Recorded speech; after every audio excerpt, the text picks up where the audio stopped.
Hello and welcome to the second session of our series of online events celebrating International Women's Day.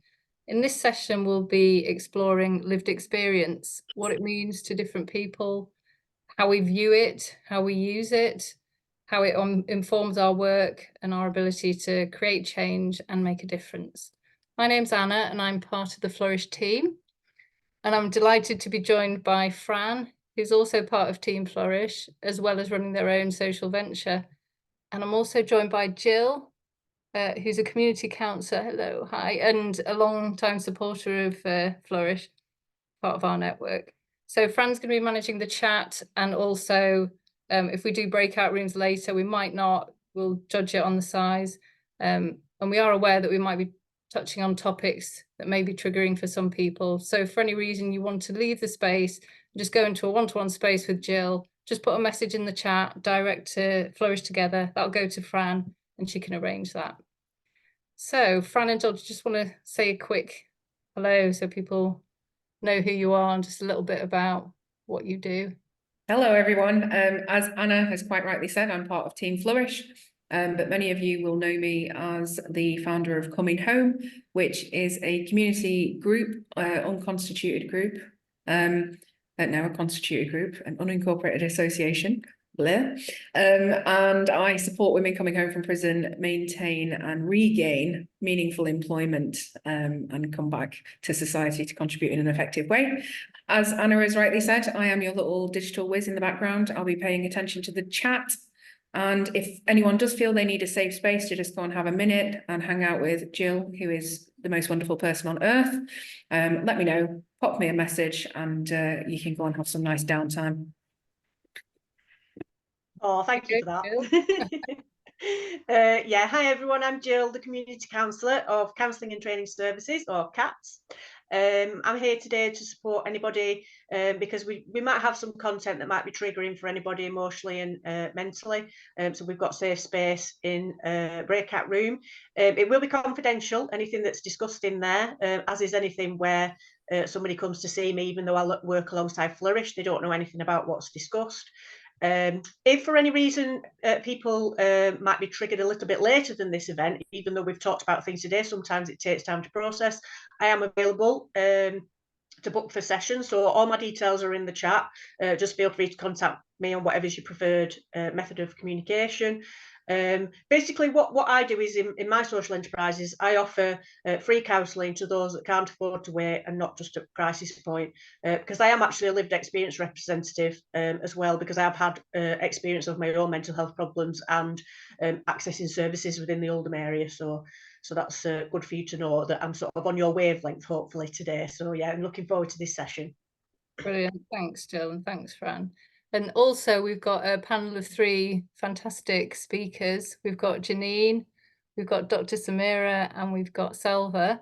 We're going to hear from them in a bit, and they're all in the creative field, and they use creative practice for the work they do, and also which has been informed by their lived experience, both deciding to move into that field and also the work they do. We're also going to have a chance for discussion and questions afterwards. So we're going to hear from them in order. And then if you've got any questions, if you want to just put it in the chat while they're talking or wait till the end, you can either ask in person or Fran will read out your question from the chat. So first, I'd like to start by introducing Janine. Hi, Janine. Janine is an experienced play-based youth worker working with children and young people, often using creative approaches to work through trauma and promote self-esteem, and using the Japanese art of kintsugi, which I love as a metaphor for sort of lived experience, as a prompt to explore issues and vulnerabilities. So if I can hand over to Janine. Hello. Right, let's get this screen sharing. Can you hear me? We can. It's a good start.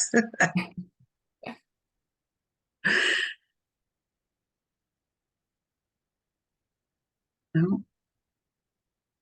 Oh, there we go. Right. Breathe. Right, yeah. So I'm Janine, and I very recently started a community group in Wigan called Kintsugi Therapy. Kintsugi being, let me minimise that because I can't see my writing, the Japanese art of repairing broken things with gold. So highlighting and embracing the cracks rather than hiding them away, creating a thing of beauty. So the philosophy of kintsugi with people is being to celebrate our flaws and embrace the imperfections, highlighting the uniqueness of us and getting us to love ourselves, cracks and all. So there's a lot of pressure to be perfect. No one's perfect, but we've all got something that we don't like, whether that's internal or external. And I think we need to accept this and embrace our whole selves and to learn to love ourselves regardless. So why this? I've been busy over the years raising a family and trying lots of different roles. So 25 years or so of working with children and young people, volunteering, befriending, grief camps and lots of other stuff. With my current role being play and youth work on an adventure playground in Norley Hall at Wigan. So I get to see firsthand really a lot of issues that the teenagers are going through and see different ways where they're reacting that helps them. But with all that, I think there's always been that, I've always had that, there's something I need to do, not quite sure what it is. Sort of, I don't know what to be when I grow up. So then enter COVID, this came along and the world sort of did what I needed at that time and literally just stood still for a while. And that gave me that chance to breathe and think. So I took my cue from this, started having my own counselling and working on me. Then came along the big 5-0. I was still having counselling. Yeah, can't actually talk about much. And I saw an advertisement for a university course that would tickle my brain. And it was psychology, psychotherapy and counselling.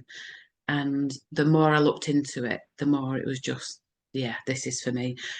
And it started on my birthday. And it was like everything was just falling into place. All the stars were aligning. It was sort of like, now or never really, this is my time. Fast forward 1 year into that and my counselling course and a lot of counselling that I had myself. And even though I had unlocked a lot of those boxes and setting these skeletons free, so to speak, but I was stuck and I couldn't go any further on that journey without, I think, closure for myself, which I never thought I needed, to be honest, and opening up about my past so that I can then move forward and help someone else. So I did this, a disclosure to the police with a nice interview followed by a bit of a meltdown, but still that sense of a release from keeping those secrets all those years. So even though it was the hardest thing I've ever done, I did get a lot of a sense of freedom from this, unsticking me, so to speak. So yes, why this? And how did my lived experience help me to create something? So my meltdown that followed led me to 6 months off work, off sick, and to the Remade workshop. So this place became my sanctuary and my happy place for a good year. I still go, and it was somewhere where I felt safe enough to open up and share and find Janine again, who had been gone for a very long time. So it's a women's only group, and you can upcycle furniture, loads of creative stuff. But in that, I met lots of wonderful people and a group of ladies that I called my kintsugi ladies, and this is where the idea of kintsugi therapy was born, really. So from that idea, I did the Flourish training. You can see my little map there. And this is where I was able to look at the why and the how and sort of fit pieces together, really. It's very different when you I don't know, when you're putting it on paper and you've got other people that you're telling it to. So my journey was a bumpy one, as you can see. Lots of bad relationships, lots of things going on over the years. And when I think of the reasons why I want to do this, it always comes back to the beginning. It always comes back to when I was 15 and the day my life turned upside down. So I was groomed and lost my teenage innocence, really, to drink, drugs, and a lot more.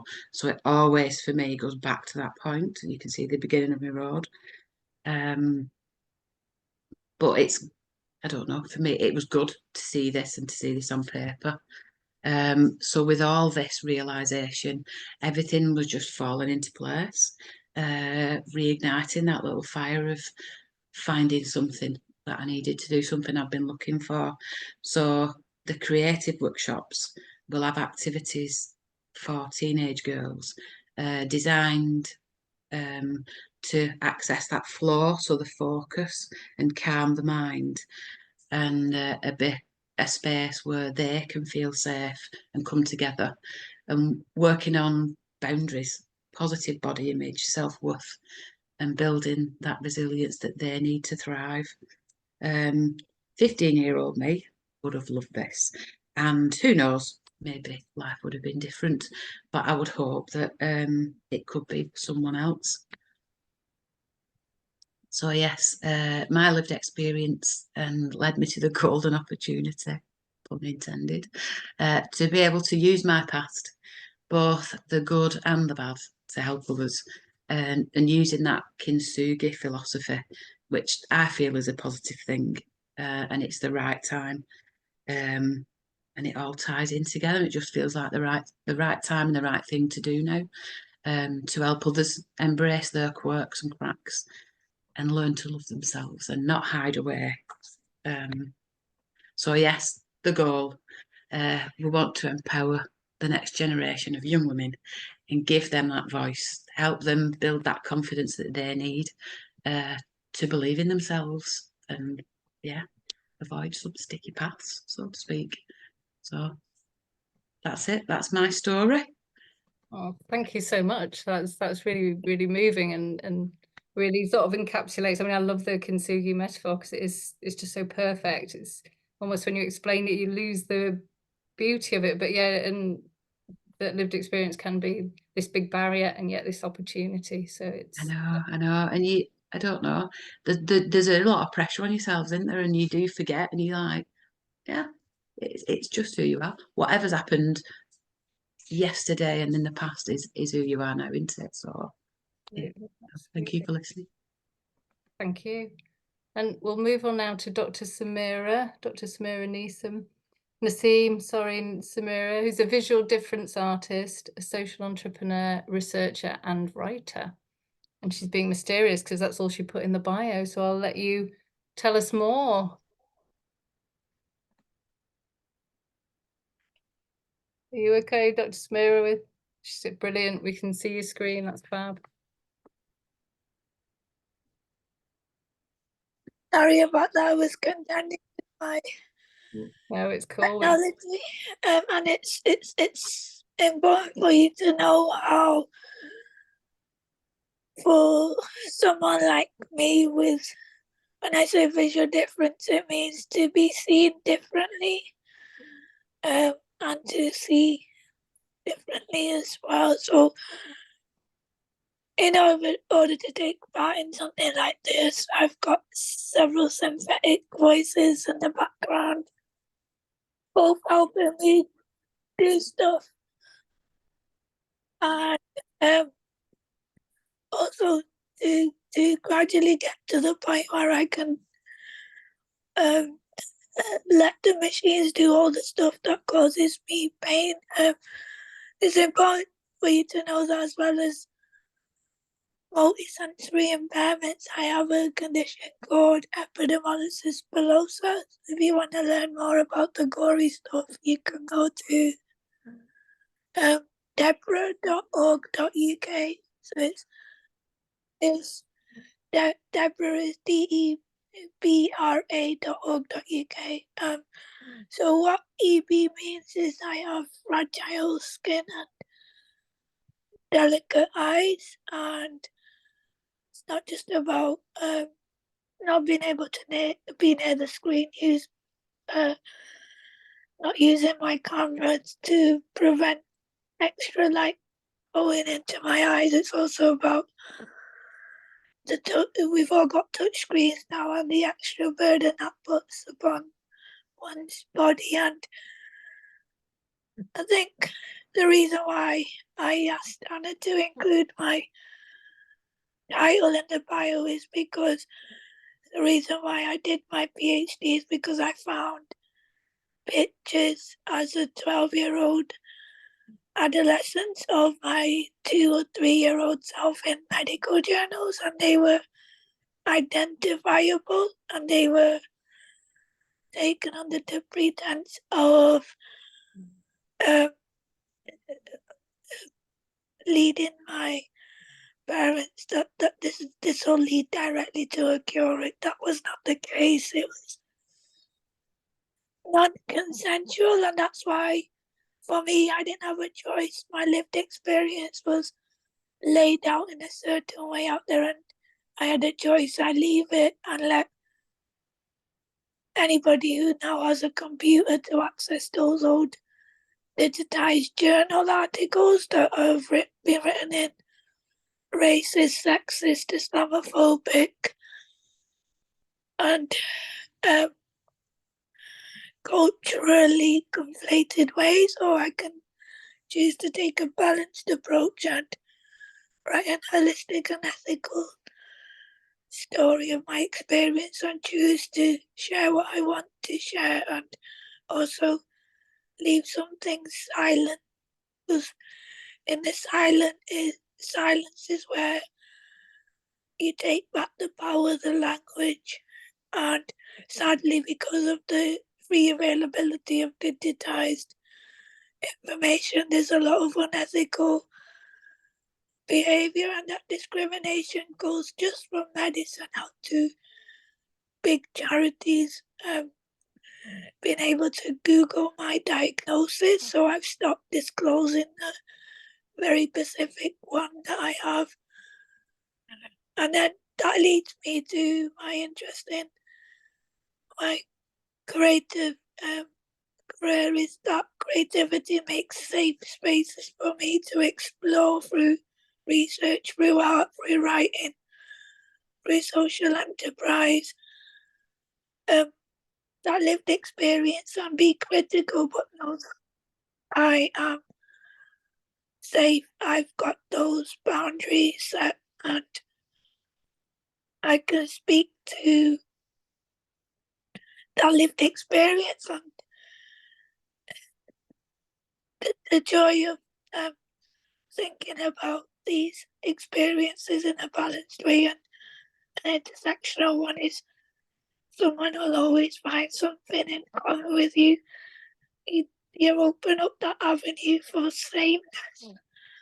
We talk about difference and we celebrate it, but we need to identify the things that draw us together. And I think, just to say a little bit about the social enterprise aspects of what I do, I've got 7 social enterprise entities, and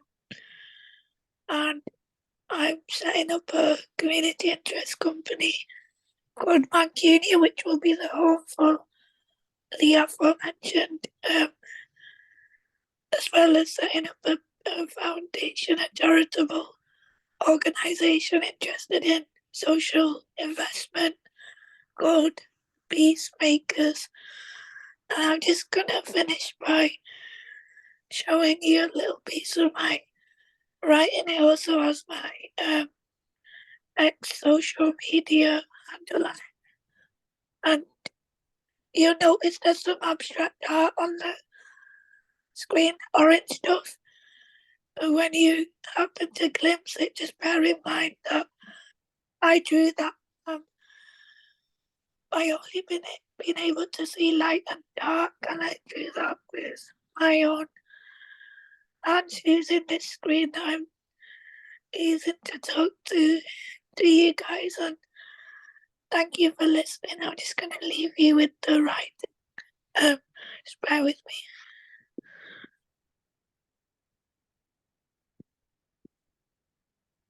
Sorry about that.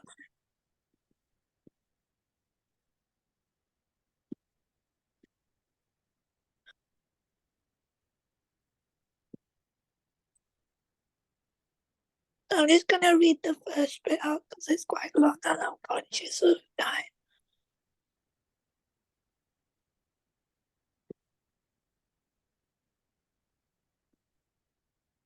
Rejoice, I take a leap, we turn a tight corner, you keep holding me together as I learn to live with weird weather, dark or light. I'm going to leave it there. The reason why my reading sounds still is to return to the thing I said at the start is I was reading it line by line, having the line read to me first by my assistive siblings. And yeah, thank you for listening. Thank you. And that was a beautiful poem. The weird weather as an idea of different light and dark.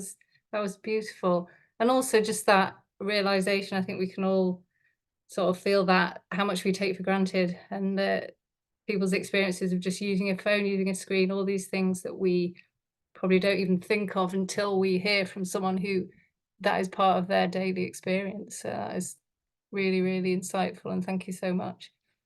Salva, we can move to you. I'm going to read your bio, if that's okay.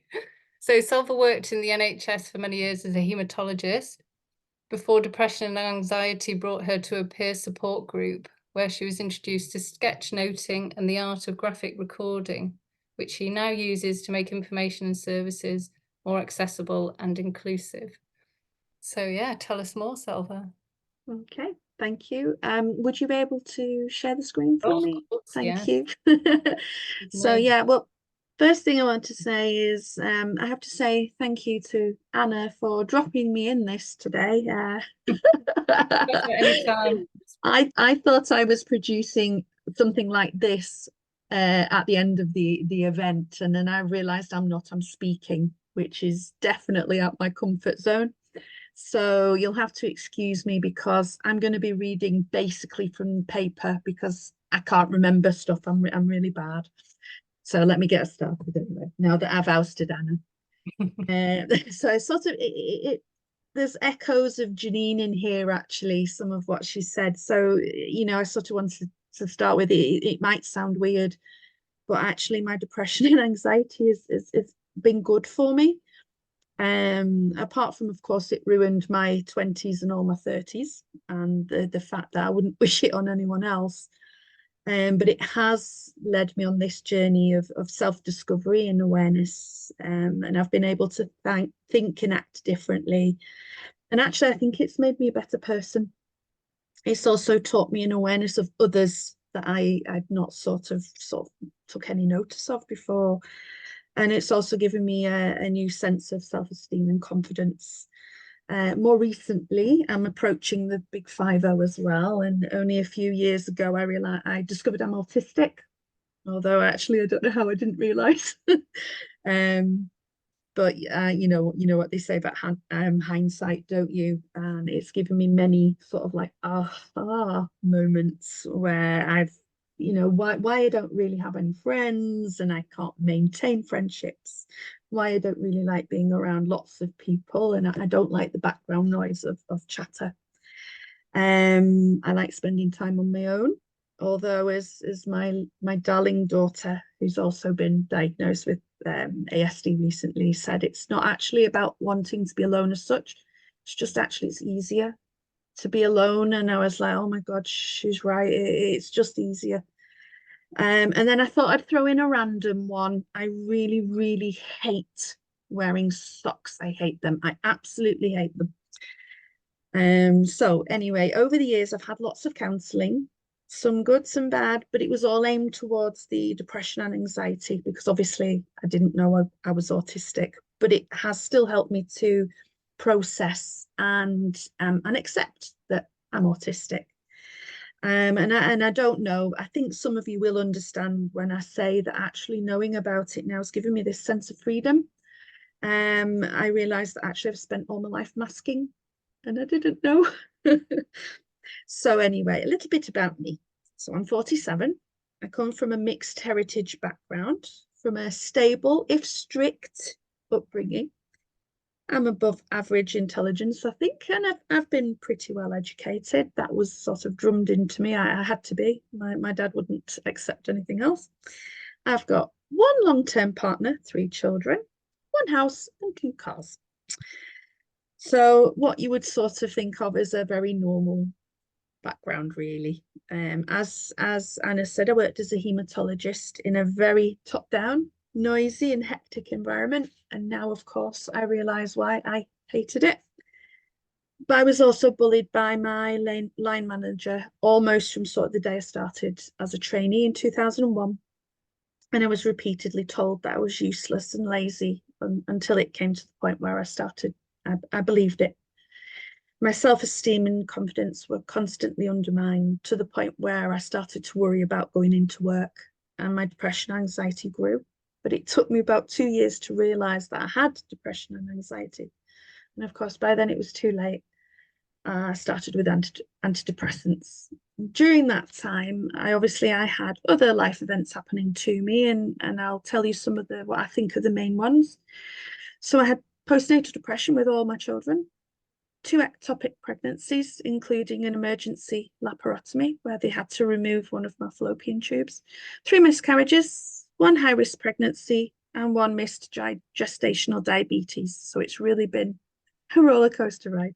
But I've got my 3 children, so we're all right. My mum also had bowel cancer all the way through my last pregnancy, my high-risk one, and just when my son was born. I then had an irregular smear and I had to have the abnormal cells removed to stop it turning into spherical cancer. And then my dad was diagnosed with cancer. And in 2019, I had a breakdown. And I spent 6 years on a psychiatric ward, which was truly horrendous. But even that, I got some interesting experiences out of it. One, really don't judge a book by its cover. By listening to what other people have gone through, you can understand how they have got where they are. My experience on that ward showed me that mental health care staff really are not very well trained, understaffed, underpaid, which we all know about. And it led to a lot of the patients being mistreated and misunderstood, dismissed and ignored, told to shut up and go away, with little and no empathy. I had one psychiatric doctor come up to me and said to me, why don't you feel guilty for wanting to commit suicide when you've got children? That's the kind of treatment that we had. And it was these kinds of things that really started the journey of I didn't want others to go through this kind of thing. So what I'd experienced with services, the lack of support, the lack of understanding. But one good thing was this is where I got my first referral for the ASD. And it didn't come from a doctor, it came from a practitioner, which is, quite a way below a doctor. And he was the one that noticed. And one of the other things on when I was in the ward, there was something on the wall and it was called BIG, and that's the Berry Involvement Group, which is the mental health peer support group for depression, anxiety. And that was one of the things that saved my life, actually. I went every Monday for a year until we went into the first lockdown. And I went every Monday. And this is what I learned, really learn to listen properly without judgment and interrupting others, not to try to fix people. Actually, I think most people just want the space to talk in a safe place where they feel like others sort of understand.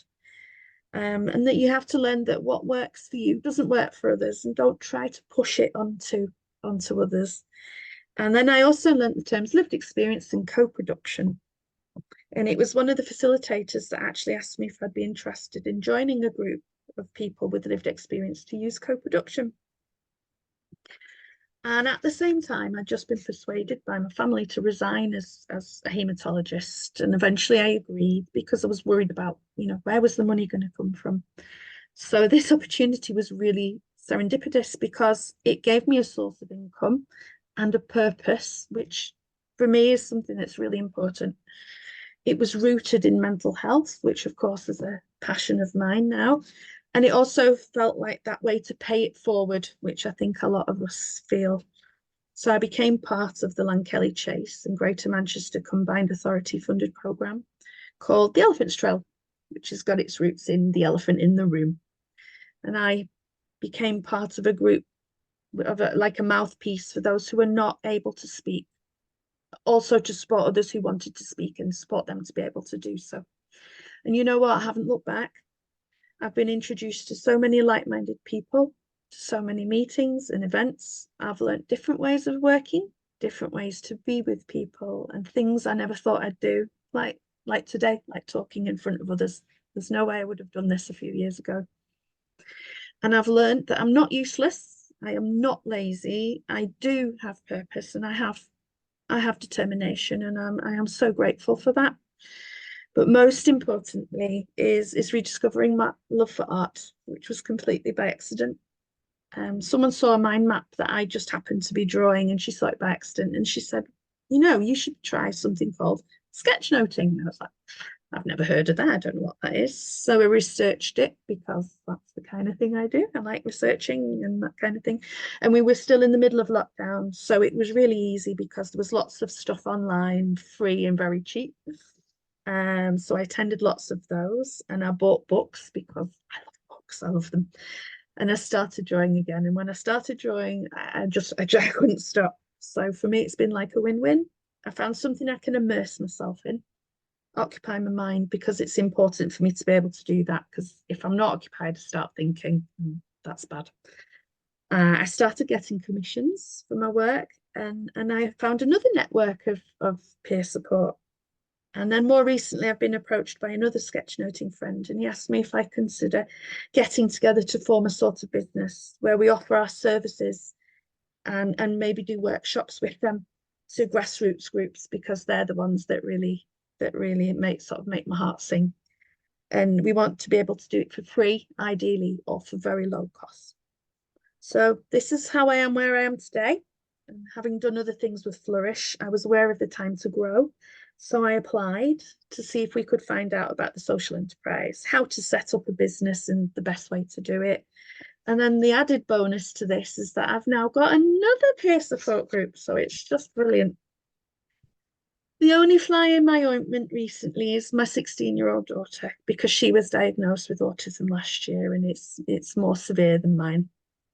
And of course, so that's been a real roller coaster you ride with her, you know, over the last years anyway. I already knew she was autistic, which is quite ironic actually, because I knew she was autistic and not myself. But things really came to a head when she was 15. She was off school for a very long time, and it's been really hard to see her with her anxiety and depression, her talk about suicidal feelings and her self-harming. In that time, I've also had to unpack my own autism, which I wasn't going to do yet because I wanted to concentrate on her. But seeing what she's going through has sort of forced me to see the parallels and realize stuff in my past as well. The main point, and I'm finishing now, the main point of me telling you about my daughter today is that although it's been really, really hard, my lived experience has meant that I've been able to support her with my other children. My youngest is autistic too, and I'm going to have to start all over again with him. But my lived experience has given me the tools, it's given me the confidence, and it's given me the strength. You know, I don't know how things are going to turn out. And there are days where I just feel like, you know, crawling into that ball and staying there. But at least I know I can manage now. And that's me. That's fabulous. Oh, thank you so much. And yeah, I think we felt every step of that journey, because it was so integral with everything you were dealing with, your life and your family. So yeah, and to use that to help others is, yeah, that's fantastic. Thank you. And you did it. I hate speaking in front of people, but you did it. So cool. Wow. I don't know if anyone's posting anything in the chat, Fran, but if people want to come off mute and ask any of our panel any questions that came up while they were talking, or share their own experiences, I'm just going to pause the recording if I can find the button. Can you see it, Fran? Oh, here it is. Pause. So thank you to all of our wonderful panel speakers, and thank you to everyone who listened and created that space where I think everyone felt really heard and validated, and we made some great connections as well. So hopefully going forward, people will feel that there is that support for whatever you've experienced, and there is a way to use that to influence others and make some real positive change. We do actually have 2 more International Women's Day events coming up. There's one tomorrow that Fran will be hosting, and she can tell you a bit about that. And then there's another one on Monday that Michaela will be part of, and she can tell you a bit about that. So Fran, if you want to tell us about the Ensuring Flourishing Futures for All Tomorrow programme.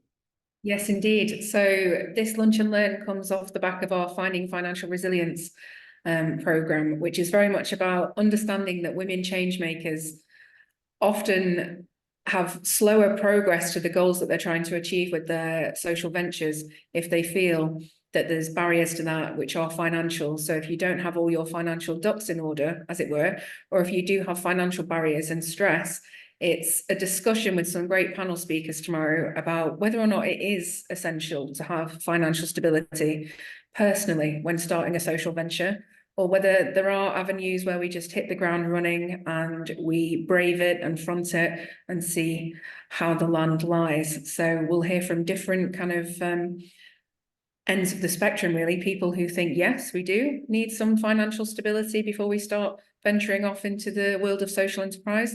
And also some people who feel, no, change comes now, act now. By the time we've all idealistically got our ducks in a row, the moment could have passed. So we've still got some spaces. It's on Eventbrite, much like this, 12 till 1:30, not to be missed. It will be recorded, so of course you can catch up, but set to be a good one. Fab, thank you.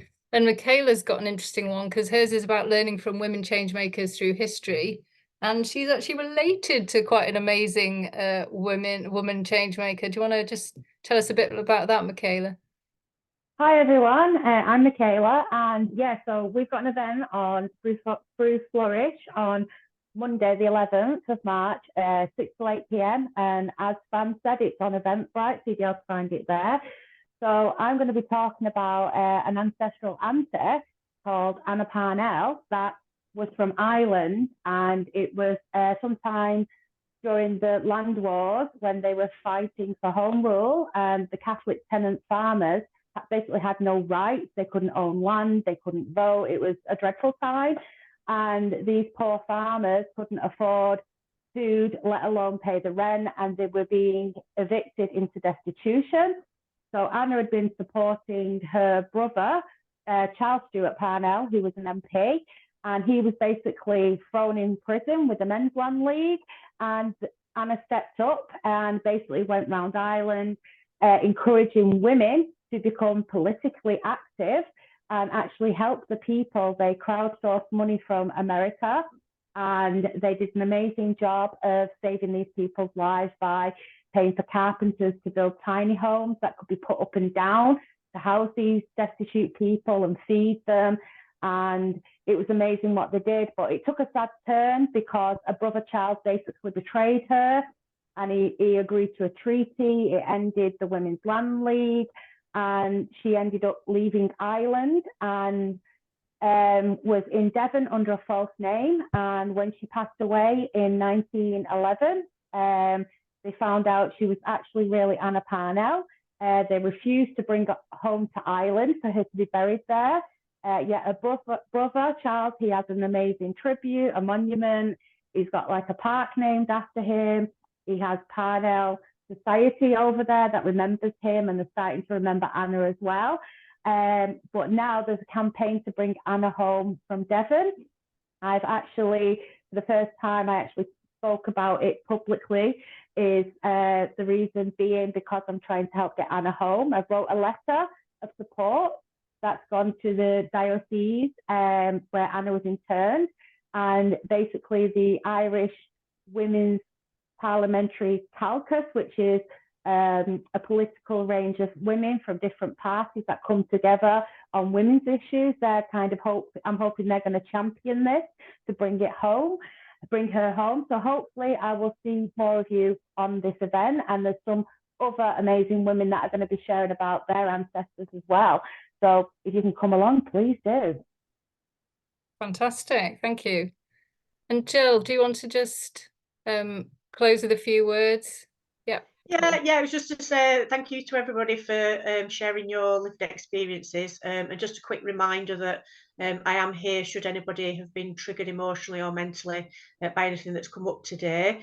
It can sometimes be a case that once you've processed things, even like slept on it and things like that, that you think, oh, actually I won't mind talking to somebody about that. So yeah, I do have the private and confidential sessions available. My details are in the chat, so just contact me by your preferred method of communication and we can arrange to have a chat anytime. Okay. That's great, thank you. And we can share that together with this recording. Yeah, so anybody who's looking into this at a later date on the catch-up recording or anything like that, that's available to them as well. Yeah, definitely. Yeah, okay. All right, thank you all so much. Thank you.